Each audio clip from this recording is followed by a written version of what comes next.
This is First Contact, Stories of the Call Center.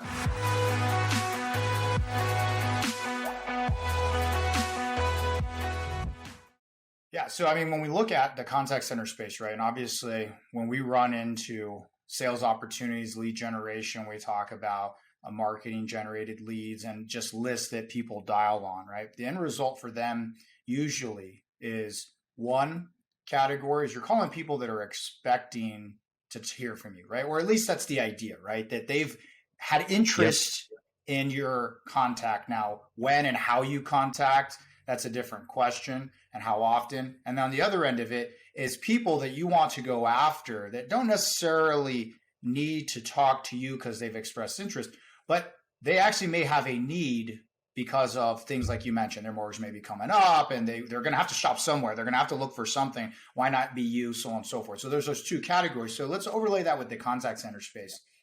From your experience and your knowledge, what are the things that a contact center, internal or an outsourcer, have to do, both operationally and then technology wise, to make sure that when you service, when you actually act on or generate these two different types of leads, and let's kind of work with leads on the list for the moment, what are some big things that companies, contact centers really have to take into account to be successful in those two, either generation of those and or acting on those and creating something positive out of it?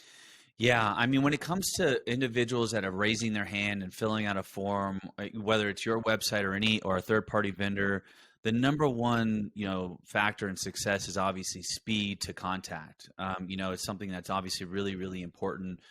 So as soon as that lead is, and this is why contact centers play such a significant role in being and helping brands be successful with leads, is because they have the capabilities generally, they have the technology stack, they have the things in place that allow them to successfully get a lead in and within seconds make that outbound phone call. There's stats out there that, and I'll botch the stats, but that you have a 10 times bigger chance of closing an individual in a sales call when you call it within 10 seconds of them filling out that form. And in a highly competitive environment like lead generation, and let's just continue on with mortgage, where 3 banks may be calling, it's extremely important that contact center is calling it immediately. And then now that we know, beyond that first call, that they have a proper dialing strategy beyond that call. They're utilizing text messaging, especially these days, assuming that we're still assuming this is all compliant and they've opted into this, but there's a text messaging component to it.